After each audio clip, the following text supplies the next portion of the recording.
ایک ایسی شخصیت جلوہ افروز ہے، خانقاہ اہل بیت کے چشم و چراغ حضرت مولانا سید ساجد اشرف صاحب سے درخواست کرتا ہوں کہ وہ تشریف لائیں اور اپنے تاثرات ہم تمام لوگوں کے سامنے پیش فرمائیں کہ جن کے کردار سے آتی ہو صداقت کی مہک، جن کے کردار سے آتی ہو صداقت کی مہک، ان کی تدریس سے پتھر بھی پگھل سکتے ہیں۔ آئیے استقبال کرتے ہیں حضرت مولانا سید ساجد اشرف گیلانی صاحب دعوت برکات عالیہ کا کہ اپنے ناصحانہ کلمات سے ہم تمام لوگوں کو مستفیض فرمائیں۔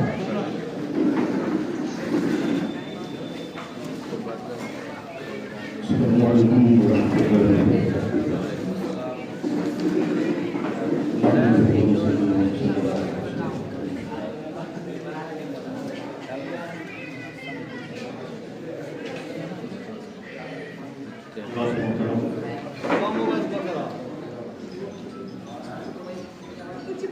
آج ہم جس مجلس میں شریک ہیں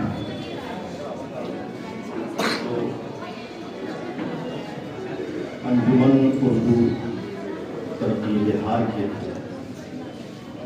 کام کر رہی اسی کے ذریعے نہیں اور اردو کی بیداری کے خاطر زبان کے تحفظ کے لیے اور ہم میں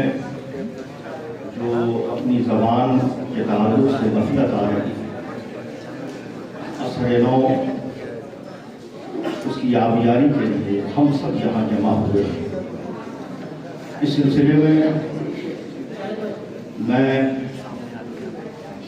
مشکور و ممنون ہوں عالی جناب عبدالقیوم انصاری صاحب کا کہ انہوں نے اپنا قیمتی وقت نکالا اور بختیار پور سندھی بختیار پور کی تمامی عوام کی طرف سے میں ان کا خیر مقدم کرتا ہوں۔ یوں تو یہ مجلس اس سے پہلے بھی منعقد ہوتی رہی ہے، کام ہوتا رہا ہے، لیکن آج پہلی دفعہ مجھے شرکت کا شرف ملا ہے۔ میں سمجھتا ہوں کہ آج جو ہماری نسل نو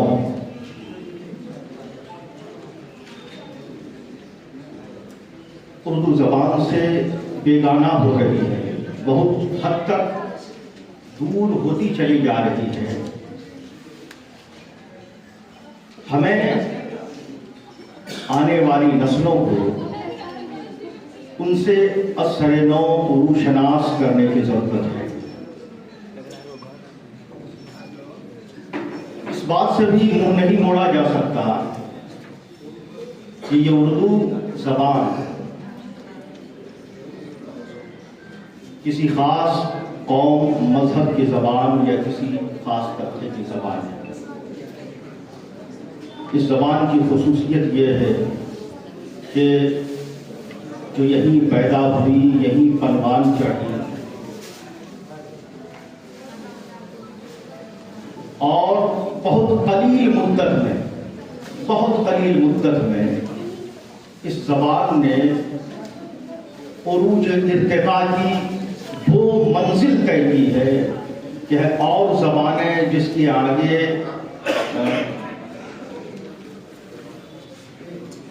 ہمیں اس کی مثال نہیں ملتی۔ اس بات سے آپ اندازہ لگا سکتے ہیں کہ اردو کو نہ صرف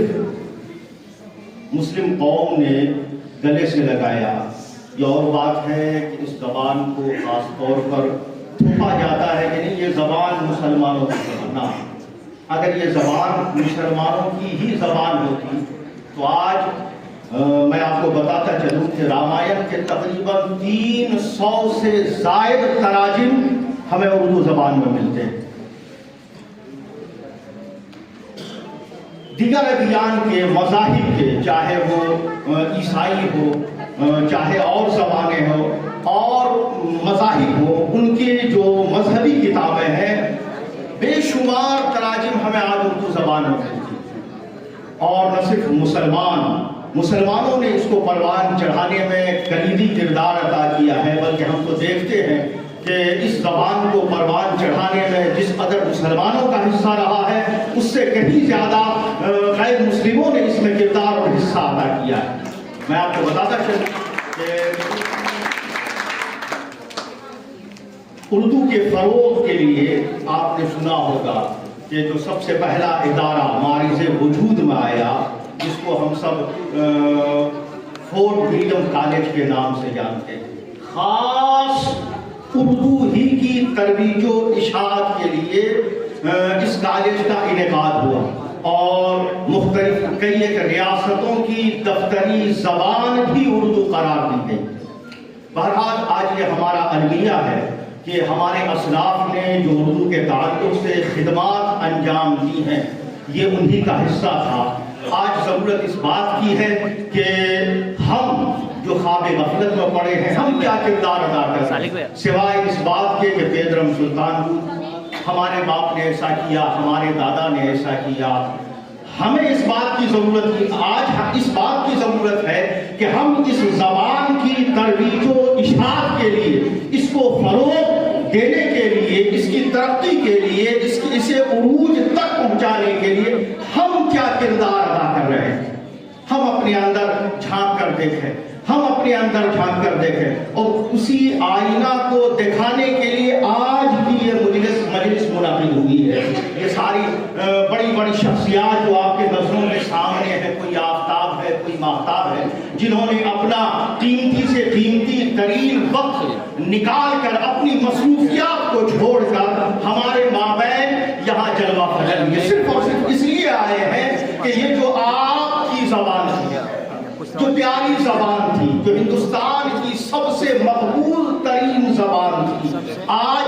وہ بالکل پسماندگی کا شکار ہو رہی ہے۔ اثر نو ہم اس کے لیے اپنے قدم بڑھائیں، اور اردو زبان کے فروغ کے لیے ہم کیا حصہ لے رہے ہیں، ہم اس میں بڑھ چڑھ کر اس کے لیے ضروری یہ ہے کہ جو اردو پڑھنے والے بچے ہیں کم از کم ان کے لیے، جیسے اور سب سبجیکٹ میں دیگر سبجیکٹوں کے اندر ہم دیکھتے ہیں کہ مخصوص اسکالرشپ وغیرہ کا انتظام ہوتا ہے، اگر ہم سرکاری طور پر نہیں ہو سکتا ہے تو مخصوص طور پر ہی صحیح جو اردو سے لگاؤ رکھنے والے بچے ہیں ہم ان کا تعاون کریں، اور جو اڑچنیں راہ میں آ رہی ہیں، جو راہ میں اڑچنیں آ رہی ہیں، اس اڑچن کو ہم دور کرنے کے لیے اس کا بھرپور تعاون کریں۔ اور دوسری بات یہ کہ میں آپ سبھی سے، کیونکہ پورا علاقہ سمری بختیار پور یہاں جمع ہے اور سبھی الحمدللہ ذمہ دار لوگ جمع ہیں، ہم دیکھتے ہیں کہ اخبارات کے تعلق سے، رسائل کے تعلق سے تقریباً ہر گھر میں ہندی اخبار آتا ہے، تقریباً ہر گھر میں، یا مارکیٹ میں دکان ہے تو تقریباً ہر دکان میں ہندی انگریزی اخبارات لیے جاتے ہیں۔ میں آپ سے یہ التجا کرنا چاہوں گا کہ ہم اردو سے اگر محبت کا دم بھرتے ہیں تو کم از کم ہماری طرف سے اتنا سا پیش قدمی ضرور ہونی چاہیے کہ ہمارے گھر کے اندر اردو اخبار آئے، اردو اخبار،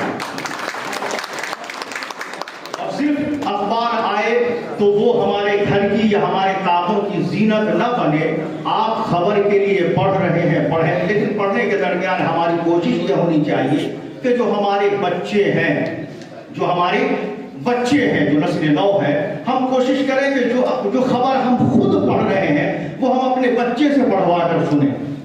اس سے کیا ہوگا کہ بچوں کے اندر دلچسپی بھی پیدا ہوگی اور انہیں اردو زبان سے شغف بھی پیدا ہوگا۔ یہ ہماری کاوش ہونی چاہیے، گھروں کے اندر ہماری یہ کوشش ہونی چاہیے کہ کم از کم بے شمار جرائد، بے شمار رسائل ہیں جو آج جن کا گلا گھٹ رہا ہے، بہت سارے رسائل جو ایک وقت میں عروج پر تھے، آج بہت سارے ایسے رسائل ہیں جو بند ہو چکے۔ یہ صرف اور صرف اس لیے بند ہو گئے کہ ہمارا شغف اردو سے ختم ہوتا چلا گیا۔ ضرورت اس بات کی ہے کہ ہم اپنے گھروں کے اندر جو ماہانہ رسائل اردو کے نکلتے ہیں، جو مفید ہیں،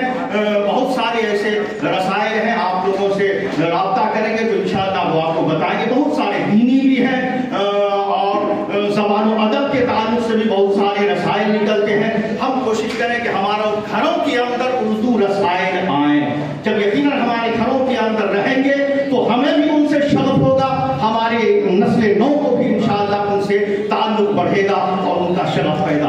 اللہ تبارک و تعالیٰ کی حضور دعا ہے کہ رب تبارک و تعالیٰ ہم سب کے یہاں جمع ہونے کو کامیابیوں سے ہمکنار فرمائے. جو منشورات ہمارے یہاں طے ہو اس پر ہم سب کو عمل کرنے کی اللہ تبارک و تعالیٰ توفیق عطا فرمائے.